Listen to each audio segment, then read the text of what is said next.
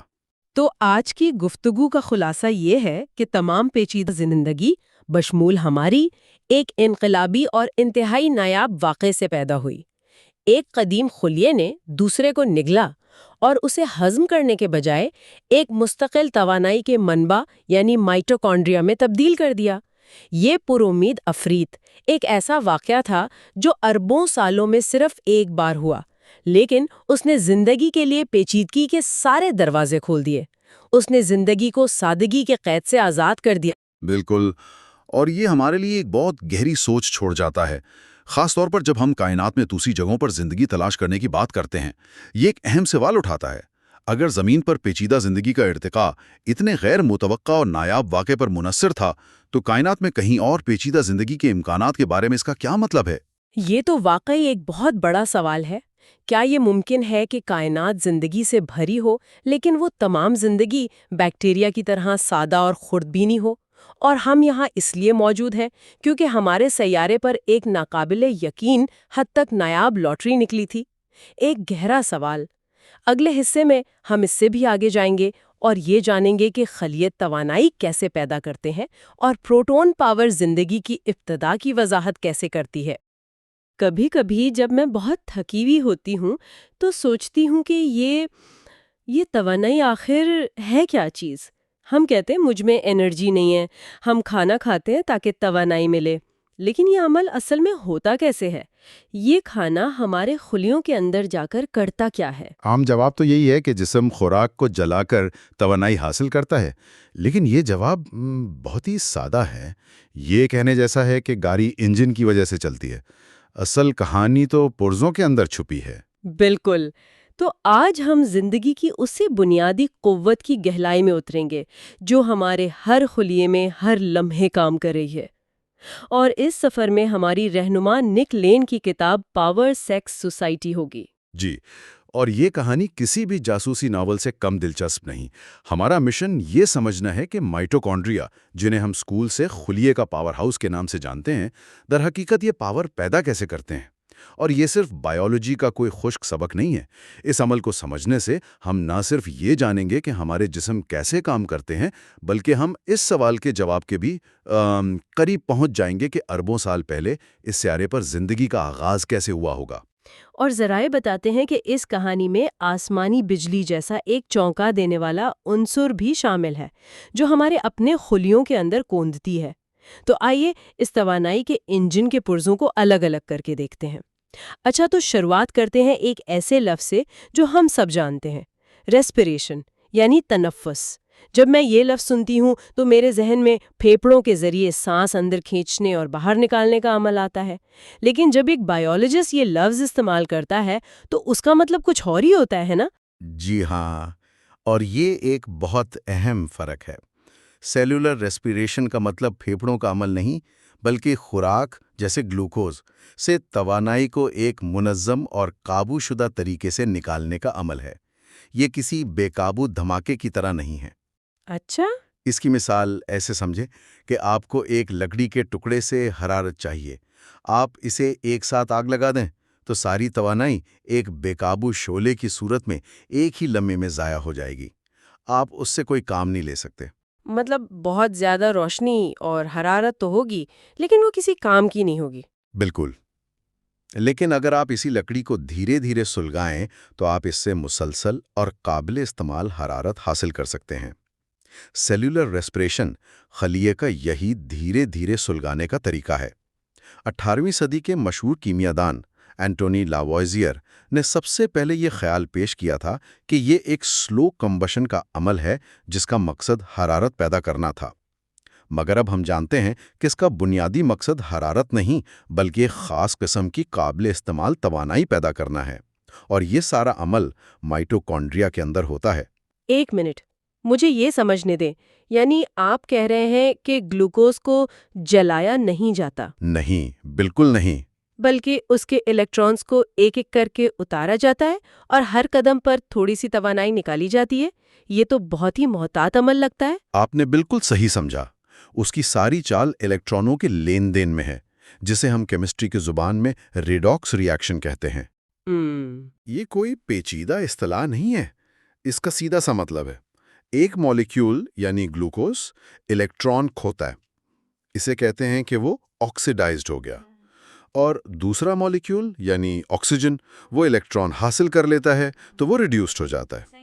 Electrons کی یہ منتقلی ایک سیڑھی سے نیچے اترنے کی طرح ہے، ہر قدم پر تھوڑی سی توانائی خارج ہوتی ہے جسے خلیہ پکڑ لیتا ہے۔ یہی عمل پورے میٹابولزم کی بنیاد ہے۔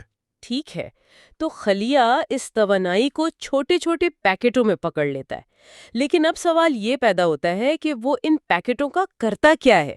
مطلب اگر توانائی سونے کے سکوں کی طرح ہے تو خلیے کو روزمرہ کے کاموں کے لیے کوئی کرنسی تو چاہیے ہوگی جسے وہ ہر جگہ استعمال کر سکے۔ بہت شاندار مثال ہے۔ خلیے کی کرنسی کا نام ہے ATP یعنی ایڈینوسین ٹرائی فاسفیٹ۔ اسے زندگی کی عالمگیر توانائی کی کرنسی کہا جاتا ہے۔ عالمگیر توانائی کی کرنسی؟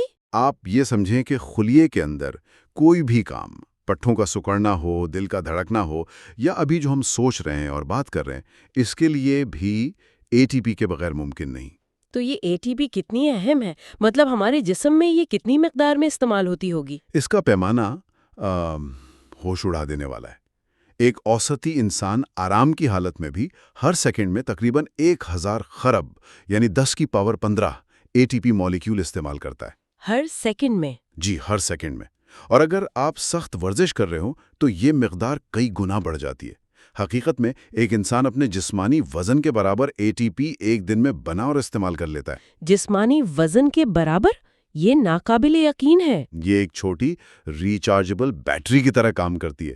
جب توانائی کی ضرورت ہوتی ہے تو یہ ٹوٹ کر توانائی دیتی ہے، اور جب ہم خوراک کھاتے ہیں تو اس سے ملنے والی توانائی اسے دوبارہ چارج کر دیتی ہے۔ اچھا، تو اسی لیے ایک سخت ورزش کے بعد ہم تھکاوٹ محسوس کرتے ہیں۔ ہمارے پٹھوں نے اپنی ATP کی سپلائی استعمال کر لی ہوتی ہے اور انہیں اسے دوبارہ بنانے کے لیے وقت چاہیے۔ تو اب ہم اس کہانی کے سب سے دلچسپ موڑ پر آتے ہیں۔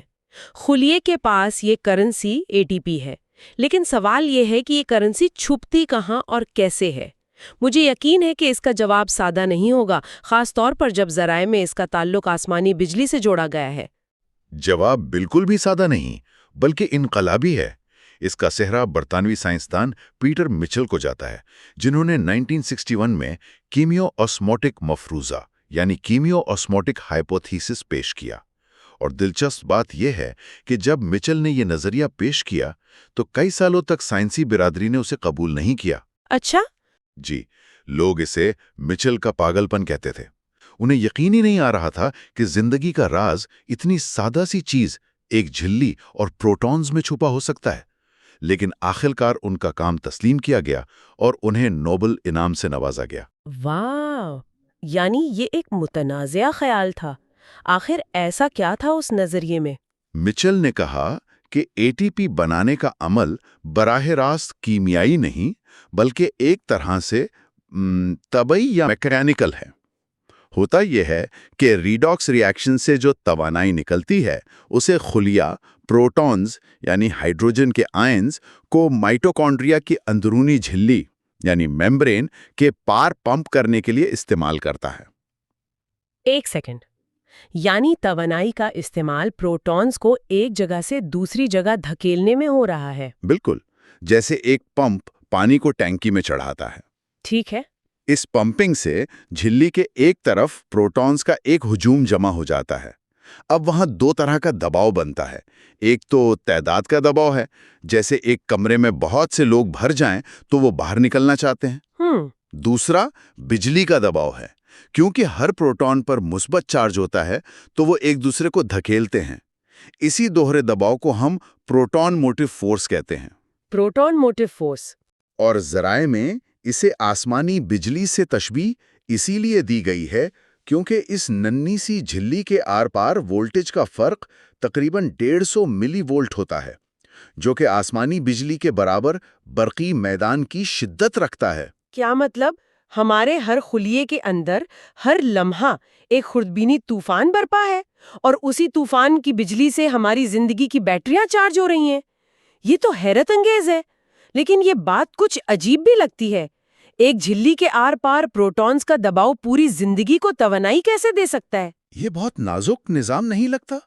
ایک چھوٹا سا سوراخ اور سب کچھ ختم؟ آپ نے بہت اہم نکتہ اٹھایا ہے، اور اس کا جواب ہے جی ہاں، یہ نازک ہے، اور اسی لیے جھلی کی سالمیت یا انٹیگریٹی زندگی کے لیے ناگزیر ہے۔ یہ ڈیم کی دیوار کی طرح ہے۔ اگر دیوار میں سوراخ ہو جائے تو پانی کا دباؤ ختم ہو جائے گا اور ٹربائن نہیں چلے گی۔ بالکل یہی وجہ ہے کہ زمین پر موجود تمام جانداروں، چاہے وہ ایک خلیے والے بیکٹیریا ہوں یا ہم انسان، ان سب کے خلیوں میں جھلیاں ہوتی ہیں۔ یہ زندگی کی بنیادی شرط ہے۔ اب جب پروٹونز کا یہ شدید دباؤ بن جاتا ہے تو وہ واپس اندر آنا چاہتے ہیں، اور خلیہ انہیں واپس آنے کا ایک راستہ دیتا ہے، لیکن اپنی شرط پر۔ اینن خلیہ انہیں واپس آنے کے لیے خاص گیٹ فراہم کرتا ہے۔ یہ گیٹ ایک شاندار مولیکولر مشین ہے جسے ATP سنتھیز یعنی ATPase کہتے ہیں۔ جب جمع شدہ پروٹونز اس مشین کے ذریعے واپس جھلی کے دوسری طرف بہتے ہیں تو یہ بہاؤ ایک ٹربائن کی طرح کام کرتا ہے۔ جیسے ڈیم سے گرتا پانی ٹربائن کو گھماتا ہے، ویسے ہی پروٹونز کا یہ بہاؤ ATP سنتھیز کے ایک حصے کو انتہائی تیز رفتاری سے گھماتا ہے۔ اور وہی گردش پھر ATP بناتی ہے؟ جی، وہی گردش ATP بنانے کے لیے توانائی فراہم کرتی ہے۔ یہ قدرت کا ایک شاہکار ہے۔ یہ سوچنا ہی ناقابل یقین ہے کہ جب میں ابھی آپ سے بات کر رہی ہوں تو میرے دماغ کے خلیوں میں اربوں ننھی منی ٹربائنز گھوم رہی ہیں، صرف اس لیے تاکہ میں یہ جملہ بول سکوں۔ اس کا مطلب ہے کہ جھلی کا وجود توانائی پیدا کرنے کے لیے کلیدی حیثیت رکھتا ہے۔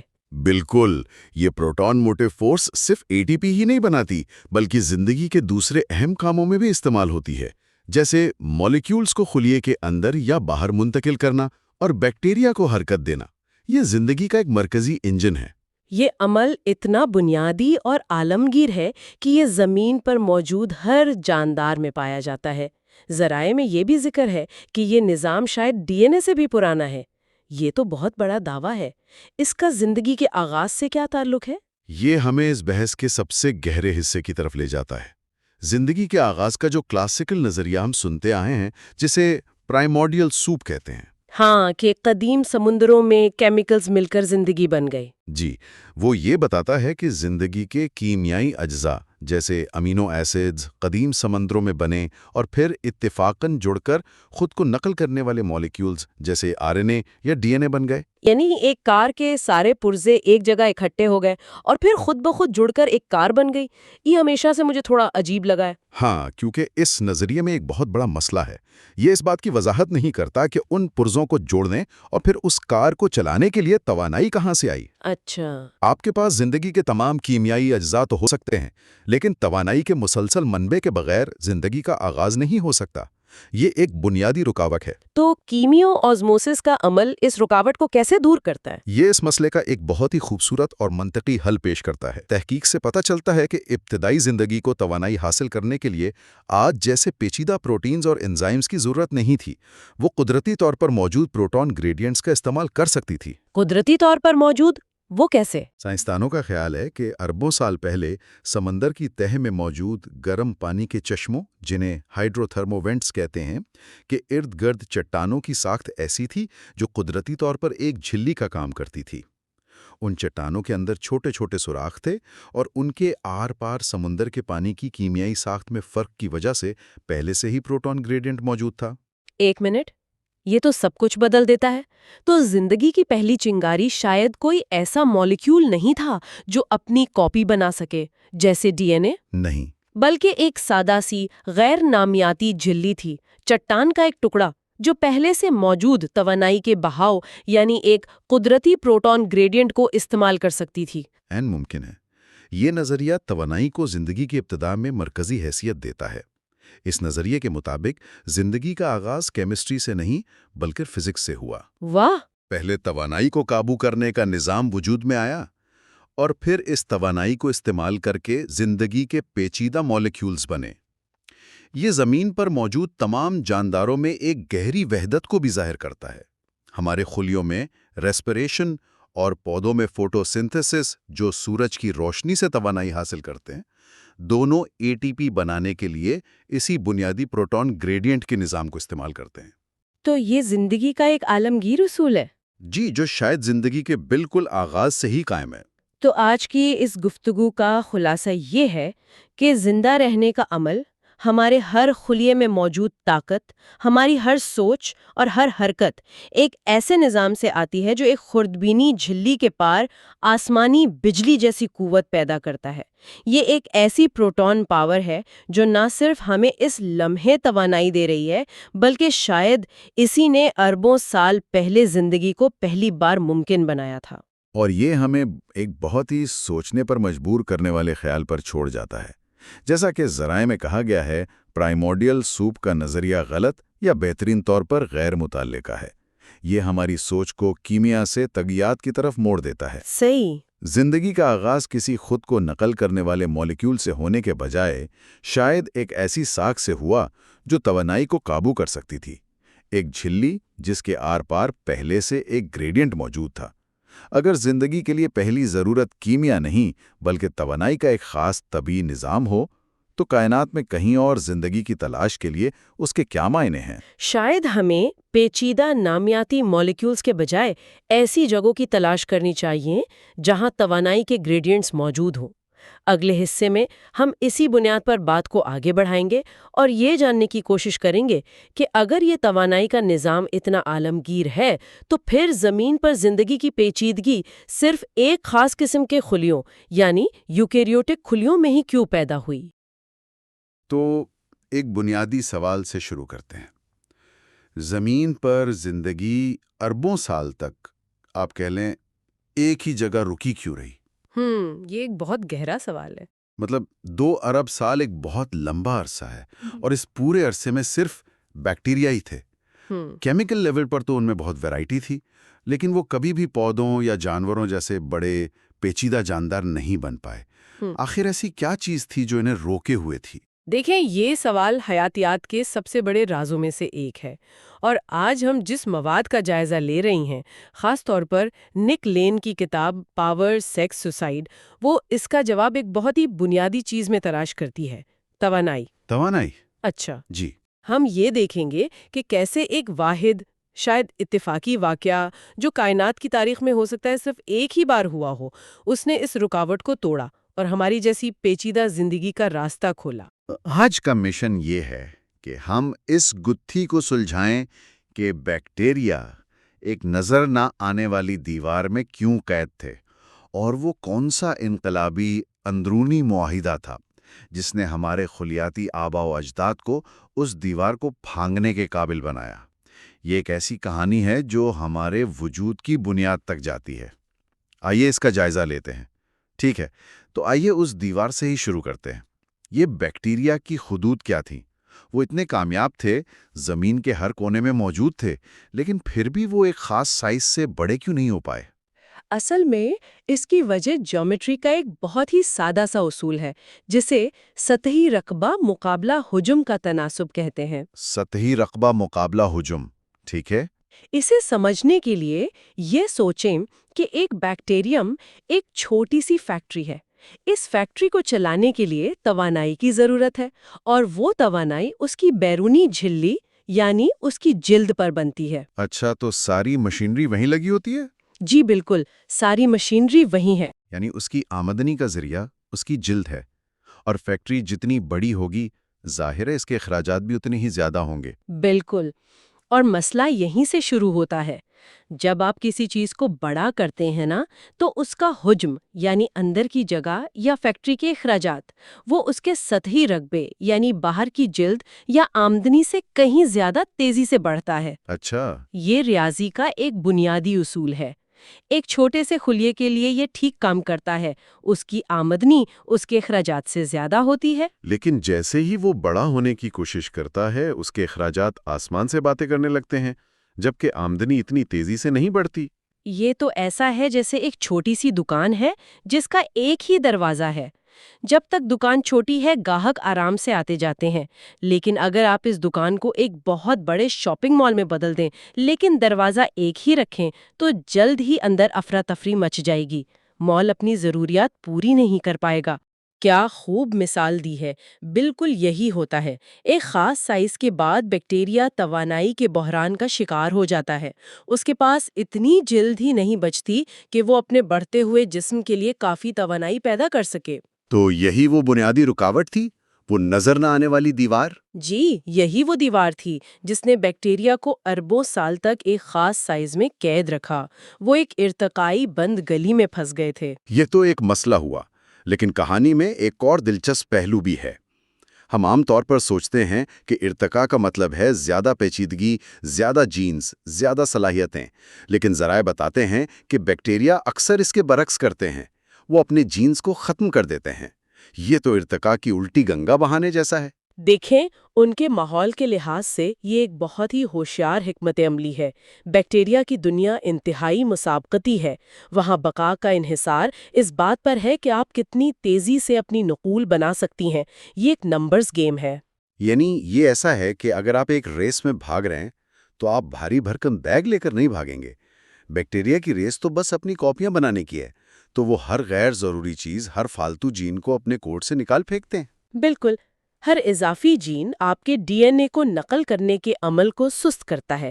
اس لیے قدرتی انتخاب ان بیکٹیریا کا ساتھ دیتا ہے جو اپنے جینوم کو چھوٹا اور مؤثر رکھتے ہیں۔ اس کی کوئی مثال ہے؟ جی، اس کی ایک بہترین مثال طفیلی بیکٹیریا ریکٹسیا پرووازے کی ہے۔ چونکہ یہ اپنے میزبان خلیے کے اندر رہتا ہے اور اپنی زیادہ تر ضروریات وہیں سے پوری کرتا ہے، اسے اپنے بہت سے جینز کی ضرورت ہی نہیں رہی۔ وقت کے ساتھ ساتھ اس نے اپنا تقریباً سارا غیر ضروری جینیاتی سامان ضائع کر دیا ہے۔ تو ایک طرف تو وہ توانائی کی کمی کی وجہ سے بڑے نہیں ہو پا رہے تھے، اور دوسری طرف وہ تیز رفتاری سے کاپیاں بنانے کے لیے خود کو مزید سادہ بنا رہے تھے۔ یہ تو دوہری مشکل تھی۔ بڑھنے کا کوئی راستہ نظر نہیں آتا تھا۔ پیچیدگی کی طرف جانے والا ہر راستہ توانائی کی کمی اور تیز نقل کی ضرورت کی وجہ سے بند تھا۔ ٹھیک ہے، تو ہم نے مسئلہ سمجھ لیا۔ بیکٹیریا ایک نظر نہ آنے والی دیوار میں قید تھے۔ وہ توانائی کے بحران کا شکار تھے۔ اگر یہ سچ ہے تو پھر ہم یہاں کیسے بیٹھیں؟ کہیں نہ کہیں تو اس کہانی میں ایک بہت بڑا ٹوسٹ آیا ہوگا۔ وہ کیا تھا؟ وہ ٹوسٹ زندگی کی تاریخ کا شاید سب سے بڑا اور غیر متوقع واقعہ تھا۔ تقریباً 2 ارب سال پہلے ایک بڑے میزبان خلیے نے ایک چھوٹے توانائی پیدا کرنے والے بیکٹیریا کو نگل لیا۔ اس عمل کو اینڈوسمبائیوسس کہتے ہیں۔ ایک منٹ، نگل لیا مطلب کھا لیا، جیسے ایک شکاری اپنے شکار کو کھاتا ہے؟ عام طور پر تو یہی ہوتا، لیکن اس بار کچھ مختلف ہوا۔ میزبان خلیے نے اس چھوٹے بیکٹیریا کو ہضم کرنے کے بجائے اسے اپنے اندر زندہ رہنے دیا۔ اچھا، چھوٹا بیکٹیریا میزبان کے اندر محفوظ ماحول میں رہنے لگا اور بدلے میں وہ میزبان کو توانائی فراہم کرنے لگا۔ وقت کے ساتھ وہ مہمان بیکٹیریا ہمارے خلیوں کا ایک مستقل حصہ بن گیا، جسے آج ہم مائٹوکونڈرین کے نام سے جانتے ہیں۔ یہ تو کمال کی بات ہے۔ یعنی انہوں نے اپنی پاور فیکٹری کو شہر کی دیواروں سے اٹھا کر شہر کے بیچ میں رکھ دیا، بلکہ صرف ایک نہیں، ہزاروں چھوٹی چھوٹی پاور فیکٹریاں ہر محلے میں لگا دیں۔ بالکل یہی، اور اسی ایک تبدیلی نے سب کچھ بدل دیا۔ اب توانائی پیدا کرنے کی صلاحیت خلیے کی بیرونی سطح تک محدود نہیں رہی۔ صحیح۔ اگر خلیے کو بڑا ہونا ہے اور اسے زیادہ توانائی کی ضرورت ہے تو وہ اپنے اندر مزید مائٹوکونڈریا بنا سکتا ہے۔ ایک یوکیریوٹک خلیے کے اندر ہزاروں مائٹوکونڈریا ہو سکتے ہیں، ہر ایک اپنی جھلی کے ساتھ توانائی بنا رہا ہوتا ہے۔ تو اس نے جیومیٹری مسئلے کو مکمل طور پر حل کر دیا۔ جی بالکل، سوچیں، یہ زندگی کی تاریخ کا شاید سب سے بڑا معاہدہ تھا، ایک ایسا لمحہ جس نے ارتقاء کو ایک ایسی شاہراہ پر ڈال دیا جس پر وہ اربوں سال سے چلنے کی کوشش کر رہا تھا مگر چل نہیں پا رہا تھا۔ لیکن یہ ایک بہت بڑا رسک بھی تو تھا، ایک اجنبی کو اپنے گھر میں مستقل طور پر رکھنے جیسا۔ کیا اس معاہدے کے ٹوٹنے کا خطرہ نہیں تھا، یا یہ کہ وہ مہمان خود ہی گھر پر قبضہ کر لے؟ یہ ایک بہترین سوال ہے، اور اس کا جواب یہ ہے کہ یہ خطرہ آج بھی موجود ہے۔ یہ کوئی پرامن شراکت داری نہیں ہے، بلکہ ایک مسلسل کشمکش۔ خلیے کا نیوکلیس اور مائٹوکونڈریا اپنے اپنے جینوم کے ساتھ ایک دوسرے پر کنٹرول حاصل کرنے کی کوشش کرتے رہتے ہیں، لیکن اس معاہدے کے فائدے اتنے زیادہ تھے کہ اس نے اس خطرے کو قابل قبول بنا دیا۔ اور یہ اتنا کامیاب رہا کہ شاید یہ اربوں سالوں میں صرف ایک بار ہوا، اور زمین پر موجود تمام پیچیدہ زندگی، پودے، جانور، فنجائے اور ہم خود، ٹھیک ہے، اسی ایک واقعے کی پیداوار ہے۔ واہ۔ تو اب ان کے پاس توانائی کا ایک لامتناہی خزانہ تھا۔ یہ تو ایسا ہے جیسے کسی کو لاٹری لگ جائے۔ انہوں نے اس دولت کا کیا کیا؟ اس سے زندگی میں کون سے نئے دروازے کھلے جو اربوں سال سے بند تھے؟ اس توانائی کی فراوانی نے 3 بڑے انقلابی کام ممکن بنائے۔ پہلا، جیسا کہ ہم نے بات کی، سائز۔ توانائی کی پابندی ہٹتے ہی یوکیریوٹک خلیے بیکٹیریا کے مقابلے میں ہزاروں گنا بڑے ہو گئے۔ ٹھیک ہے۔ ان کے پاس اب بڑا ہونے اور اپنے اندر پیچیدہ مشینری رکھنے کے لیے وسائل موجود تھے۔ اور دوسرا تھا شکار کا آغاز۔ توانائی کی اس دولت نے خلیوں کو بالکل نیا طرز زندگی اپنانے کے قابل بنایا، جسے فیگوسائٹوسس کہتے ہیں، یعنی دوسرے خلیوں کو نگلنا اور ہضم کرنا۔ اچھا، تو یہ زندگی کے کھیل میں ایک بالکل نیا نیم تھا۔ اس سے پہلے سب پودوں کی طرح تھے، سورج یا کیمیکل سے توانائی لیتے تھے، لیکن اب پہلی بار کوئی شکاری پیدا ہوا۔ زندگی نے زندگی کو کھانا شروع کر دیا۔ جی، ہمارے اپنے مدافعتی خلیے آج بھی یہی کام کرتے ہیں، ہے نا؟ حملہ آور بیکٹیریا کو نگل کر ختم کر دیتے ہیں۔ بالکل، یہ ایک انقلابی قدم تھا۔ اس نے پہلی بار شکاری اور شکار کا رشتہ قائم کیا، جس نے ارتقاء کو ایک نئی اور تیز رفتار سمت دی۔ تو اب خلیوں کو نہ صرف توانائی حاصل کرنی تھی، بلکہ دوسرے خلیوں سے بچنا بھی تھا۔ جی ہاں، جس کی وجہ سے دفاعی نظام، تیز حرکت اور دیگر پیچیدہ خصوصیات پیدا ہوئیں۔ اور تیسرا بڑا کام کیا تھا؟ یقیناً یہ کثیر خلوی زندگی سے متعلق ہوگا۔ جی ہاں، جب ایک خلیے کے پاس اپنی بنیادی ضروریات سے کہیں زیادہ توانائی ہو تو وہ دوسرے خلیوں کے ساتھ مل کر کام کرنے کا خرچہ برداشت کر سکتا ہے۔ وہ اسپیشلائزیشن یعنی مہارت حاصل کر سکتا ہے۔ جیسے ایک گاؤں بڑا ہو کر شہر بن جاتا ہے، جہاں ہر کوئی کسان نہیں ہوتا، کوئی لوہار بن جاتا ہے، کوئی معمار، کوئی سپاہی، اور سب مل کر ایک زیادہ پیچیدہ اور مضبوط معاشرہ بناتے ہیں۔ یہی بہترین مثال ہے۔ کچھ خلیوں نے مل کر ڈھانچہ بنایا یعنی ٹیشوز، کچھ نے ہاضمے کا کام سنبھالا، کچھ نے حرکت کا اور کچھ نے مواصلات کا۔ اور اس طرح ٹیشوز سے اعضاء بنے، اور اعضاء سے پودوں اور جانوروں جیسے پیچیدہ کثیر خلی جاندار وجود میں آئے۔ یہ سب کچھ اس اضافی توانائی کے بغیر ناممکن تھا جو مائٹوکونڈریا نے فراہم کی۔ یہ سوچنا بھی عجیب ہے کہ ہمارے ہر خلیے کے اندر ان قدیم بیکٹیریا کی اولادیں رہ رہی ہیں۔ ہم دراصل ایک چلتی پھرتی کمیونٹی ہیں جو اربوں سال پرانے ایک معاہدے کی بنیاد پر قائم ہے۔ بالکل، ہم ایک فرد نہیں بلکہ اربوں خود مختار لیکن باہم منحصر جانداروں کا ایک مجموعہ ہے۔ تو آئیے اس سب کا خلاصہ کرتے ہیں۔